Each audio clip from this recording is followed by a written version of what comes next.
San Francisco 49ers taking down the defending Super Bowl champs. We now have a guaranteed new Super Bowl champion. We have a new guaranteed Super Bowl matchup. No Chiefs, no Eagles. And it's going to be either the Chicago Bears or the NFC West, the defending into the NFC for who have the Super Bowl, because the 49ers take down the Philadelphia Eagles 23-19. Good old Monsters Inc. reference right there, a little 23-19. And this one was wild. First off, before we get into it, see, I'm young enough to understand. I like it too. I like it. You try to pull a flex saying that the Patriots weren't in there for 7 years, thinking you were in high school 7 years, thinking that's a flex. That's not a flex. Look, first thing comes to my mind about this game. We're going to get to the Eagles because obviously the Eagles, I think, turned into a dumpster fire this year.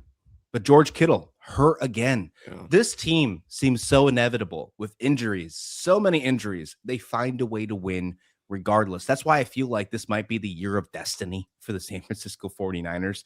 There was a stat that came out since Shanahan's been the head coach.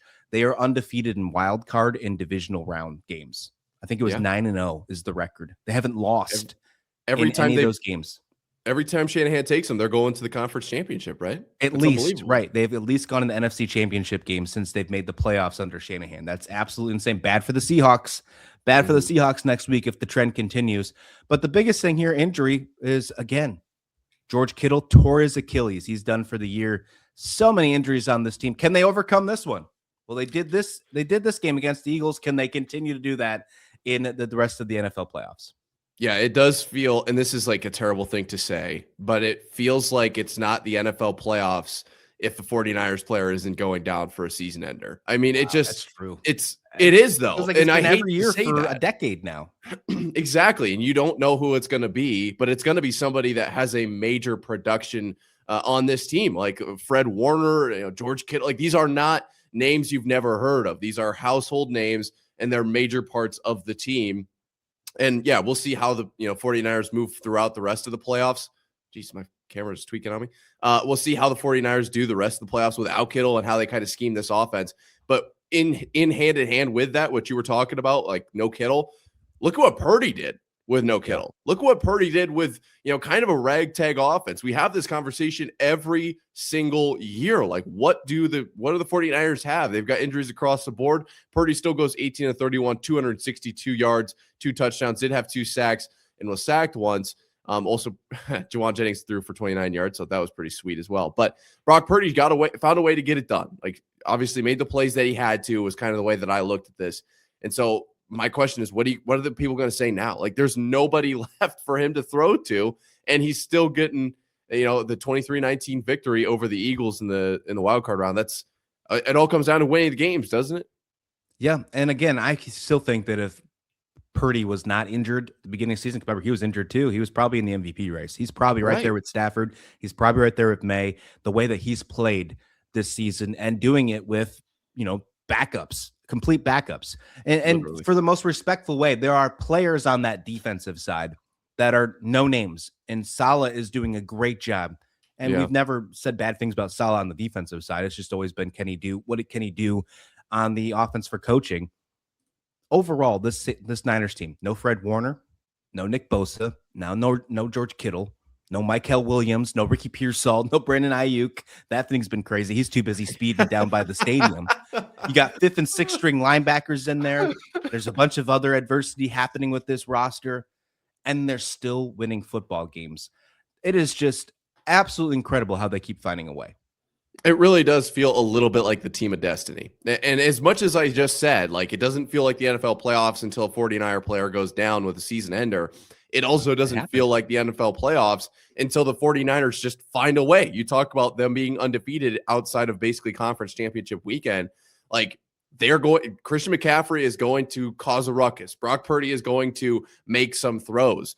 Guys like Demarcus Robinson are going to lead the reception chart for the 49ers. Kyle Juszczyk had a great game as well. Like, they're going to find a way. This team is going to put together whatever it takes, and we're going to pivot over to the Eagles here in a second.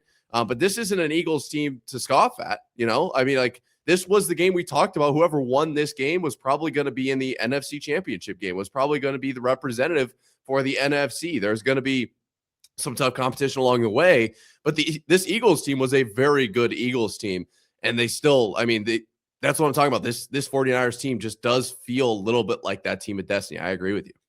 I've had my doubts over the last couple of years, even with the Super Bowl victory for Jalen Hurts. I'm gonna be completely transparent about that. I haven't always been the Jalen Hurts team. Mm-hmm. That changed after last night, even with the loss. And let me explain why.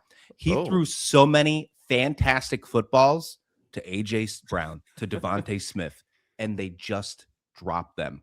Mm-hmm. Jalen Hurts did everything in his power, in my opinion, to win that football game.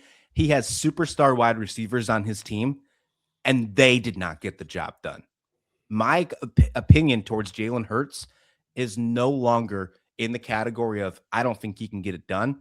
It's in the category of I think he needs better weapons, and I think they need to make some changes. Look, the Eagles have been a weird team this year, and they haven't been the same team they were last year. The Super Bowl victory, we talked about how amazing that team was, and there might have never been a better defense to win a Super Bowl after crushing the Chiefs.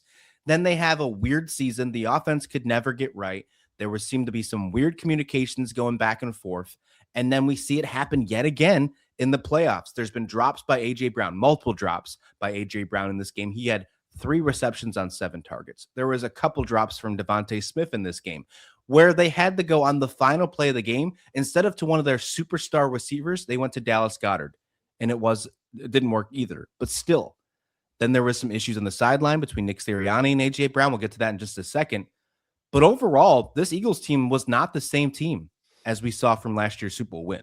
Hey, quick timeout. If you haven't already, hit subscribe down below. We're live literally every morning during the week talking about the biggest stories in sports. So you hitting subscribe is completely free and helps us out more than you know. It's a win-win all around. All right, back to the clip. No, and to say that they need to upgrade the receiving core is honestly, you're not wrong. I'm not disagreeing with you, but insane to think about because they have AJ Smith and AJ Brown and Devontae Smith are so good. They are legitimate weapons, but they aren't getting it done. I don't know why they're not getting it done, but they're just not doing enough right now. You got a guy like Saquon Barkley, who is arguably a generational talent. You just don't have guys like that very often. I would say after last night, I do, in some respects, agree with you. Jalen Hurts is a valid, very legitimate Super Bowl caliber quarterback. So when you've got a quarterback and a running back, and honestly, the offensive line is right up there as well. Maybe it's not as good as it was a few years ago, but it's no Chargers offensive line. So you got to just have guys who can receive the ball. And part of that, I think we'll get into this A.J. Brown thing, but if you're going to complain for it, catch the ball. It's pretty simple. You can't have your cake and eat it too, which is by far my least favorite phrase of all time, but it reigns true here. If you're going to complain, you better make that catch. It just is as simple as that. And yeah, I agree with you. It's crazy to think that they ended up after this game. I agree. They need to upgrade that receiving core. I thought they did it with Jahan Dotson. He just hasn't really panned out for them. The defense, though, I thought it was okay. It wasn't too bad. They're still facing a very good 49ers team. It's going to be a tough and uphill battle, but holding them to 23, I thought was an okay game. It kept the Eagles in it. They had a real shot down the stretch, and it just didn't pan out offensively, which I thought has been the biggest question for this team this season.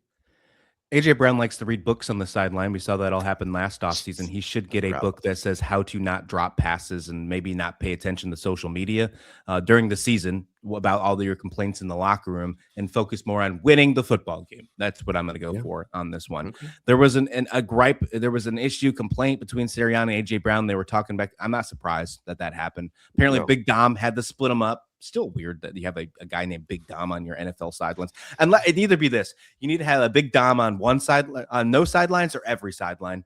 That's where I'm going. That's where I'm drawing the line here. I need a Big Dom on all 32 sidelines or sidelines. The problem is not everybody can find a Big Dom. I think everyone wants the Big Dom. They just can't find it. Everybody probably wants a Big Dom. That's right. You're probably right there. Look, I don't know what you got to change here. Is there too many personalities on this offense? Is that the problem? Is it just that easy, or is it something to where there's just bad relationships, bad friendships? Now they got the Super Bowl. Now everybody's just chasing money. Do you need a refresh? Does one of these teams or one of these players need to be traded? Does A.J. Brown need to be traded? What is the goal here? I don't know. You're gonna get a hot take out of me a little bit here. You're gonna make me say something I probably on a Monday shouldn't. morning. Okay, I know. Yeah. Overreaction Monday. No, it feels and this is just, it's wild to say, but I think it's time to move on from AJ Brown. I just don't think that the future is there. I think, I don't think it's too many personalities, but I do think that his personality is causing problems. As good of a receiver as he is, obviously he doesn't have the best game every single game. And I don't know if you can have that personality and have these kinds of stat lines. You need to be taking over games if you're going to act the way AJ Brown has, in my opinion. I know that this is coming from a guy who's sitting here on Monday morning talking about it, obviously not in the locker room, but it's just how I view it. I think the way that, Jalen Hurts kind of operates, the way Saquon Barkley operates is totally different from AJ Brown. And if you want to have a team full of AJ Browns and you want to roll the dice on whether or not that's going to work out for you, that's one thing. But I think that the way that the rest of this team is built is you kind of have to follow the leader. You have to follow what Jalen Hurts and Saquon Barkley kind of mentality is and be okay with maybe you're going to only have 3 receptions today. That's just a part of it, right? Like you might not be the superstar wide receiver, especially when for a guy like AJ Brown, are you even that guy? Like you got to be who you can afford to be to an extent. So if I had to make one move for this Eagles team as a whole, it would be move on from AJ Brown, bring in another sturdy wide receiver. You're not going to probably get an AJ Brown. I know I'm talking about, is he that guy, but he's still a very solid wide receiver. You're going to bring in somebody else and just become consistent on offense, become solid. There's no flare-ups. You just down to down, take on the next play. Like you got to move on. I think that's what this offense needs because the defense feels like it's right there. Offensively, they feel very, very volatile to me. That's just the one change that I think I'd make. Dallas Goedert's a free agent now. He's technically could be playing his last game as a Philadelphia Eagle. They signed him on a 1-year deal to keep him around for one more year this year. He seems to be your most reliable target. I think you have to try a way to maybe bring him back for one more season if you feel comfortable at least in that position. I don't think the tight end room has enough room to for you to not grab him or at least give him back one more time. The wide receiver question, I think, is definitely going to be a big deal. On the defensive side, I think your biggest issue to pay attention to on free agents is probably Reed Blankenship. So, I mean, not too many issues there like you had last year where a lot of your Super Bowl defensive players moved on. I think you'll have that more of a deal in years to come. But, yeah, this wide receiver deal is definitely a big issue in my opinion. Now, the Niners are going to take on the Seattle Seahawks in Seattle. The winner of that game, NFC Championship game. It's wild that there's 3 NFC West teams left. Absolutely Is it wild. though? So is it though? Because they've been so good. Not. They are. Like they have seen been some incredible. really good games between those. The Niners won the first game against the Seahawks. The Seahawks won the second one. So we're going into the rubber match in the divisional round. How do you feel about the Niners against the Seahawks for game 3 of that series with the injuries, with no George Kittle, with I mean, are we at the point now to where when you get these injuries, you're like, yeah, they're hurt, but it's still the Niners? A little bit. That's kind of how I feel about this. But to some extent, it feels like that, you're out in the battlefield and you go across a landmine. You might not have a right foot anymore, but you're still like trying to crawl ahead. Like that's how it feels for this 49ers team. And you're probably just not going to be as productive without a lot of these major pieces. Now, there's still the 49ers. They're still going to find a way to stay in this game. And I think as long as they can avoid the situation that came up a few years ago, I cannot remember what year it was for the life of me, when Purdy sustained the UCL tear. I believe it was against the Eagles in the NFC Championship game, if I remember correctly. And they was just like, they couldn't throw the rest of the game because they didn't have anybody left. They tried using Christian McCaffrey a few times. If you can avoid that, where you literally have like, you're become super one-dimensional. There is only one way that you can move the ball up the field. I think that the 49ers are going to absolutely be in this game. Now, like you mentioned, the Seahawks are incredible, and they're obviously coming off of some rest. They get to be at home. Like there's a lot working in the Seahawks' favor here, but that doesn't mean you can count the 49ers out. I think they have a legit, there's some grit to this team that they're going to cause problems. Hey, just wanted to thank you for watching the entire video. If you haven't already, consider hitting subscribe down below. It helps the channel grow and helps us bring better content to you guys every single day. We're live literally every Monday through Friday from 8 to 9 Eastern talking about the biggest stories in sports. So if you haven't dropped by, you really should. We love interacting with chatters, hearing your guys' opinions. You could easily become a part of the show. So hit subscribe and tell a friend. I'll see you in the morning.